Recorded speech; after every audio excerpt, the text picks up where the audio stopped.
Salut à tous, c'est Fanatix, j'espère que vous allez bien. Aujourd'hui on se retrouve pour une nouvelle vidéo. Donc dans cette vidéo on va parler de la PlayStation 5. Donc on va parler de sa date de sortie. On va aussi parler du PlayStation Plus Premium qui va arriver sur la PS5. Et on va bien évidemment parler des caractéristiques de la nouvelle PS5. Pour les nouveaux et nouvelles qui viennent d'arriver sur cette vidéo, n'hésitez pas à vous abonner car je rush en ce moment les 10 000 abonnés et on va passer tout de suite au mini-jeu du jour. Et la question du jour est tout simplement, quel est votre jeu préféré sur PS4? Voilà, donc dites-moi votre jeu préféré dans l'espace commentaire et j'y mettrai un cœur si moi aussi j'adore ce jeu. Maintenant on peut commencer le sujet de la vidéo.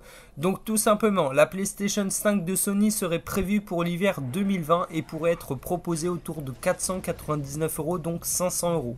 C'est assez cher. Alors que les gamers doivent attendre avec impatience la sortie de cette nouvelle console, ils risquent de se réjouir encore car il se murmure déjà que la PS5 ne débarquera pas seule. Comme je vous l'ai annoncé, le petit PlayStation Plus Premium sera pour la PS5. Alors la nouvelle console pourrait être accompagnée du PlayStation Plus Premium, une nouvelle version de la PlayStation Plus. L'abonnement actuel de Sony est l'équivalent du Xbox Live Gold chez Microsoft. Voilà.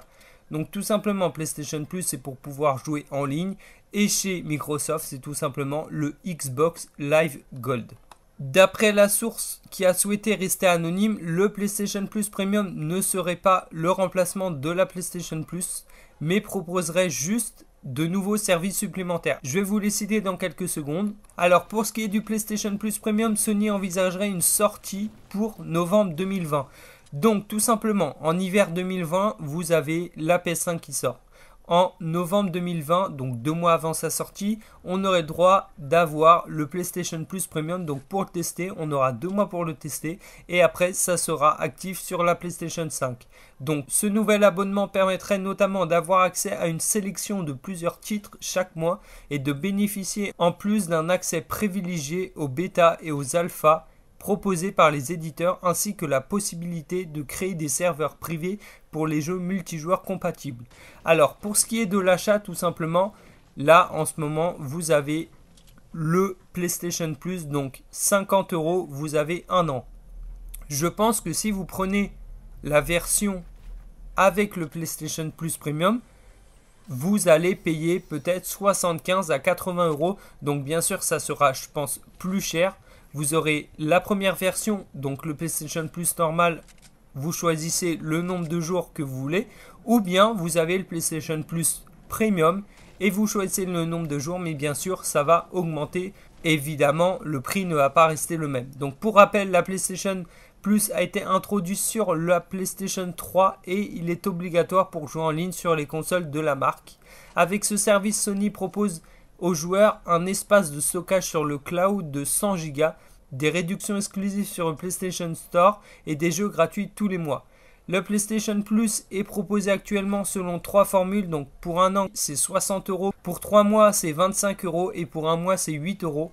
Pour ce qui est du Die PlayStation Plus Premium, les tarifs seront certainement revus à la hausse, mais on ne sait pas encore dans quelle proportion. Comme je vous l'ai dit juste avant, ils seront revus à la hausse, c'est évident, parce que Sony, ils vont pas exactement mettre le même prix que pour un abonnement normal, donc un an égale 60 €, je pense un an égale 75 à 80 € pour le PlayStation Plus Premium. Maintenant, on va passer au côté caractéristique de la PlayStation 5. Donc plusieurs rumeurs tournent en revanche sur la toile concernant les caractéristiques de cette dernière. Les plus récentes font état d'un processeur AMD Ryzen à 8 corps et un GPU Navi avec 4 plus 24 Go de mémoire vive répartis de la façon suivante. Donc 4 Go pour le système et 24 Go pour les jeux. Sony travaillerait aussi avec le AMD pour développer une puce unique à la console à tel point que les autres projets du fondeur seraient laissés de côté car la priorité reviendrait d'abord à Sony.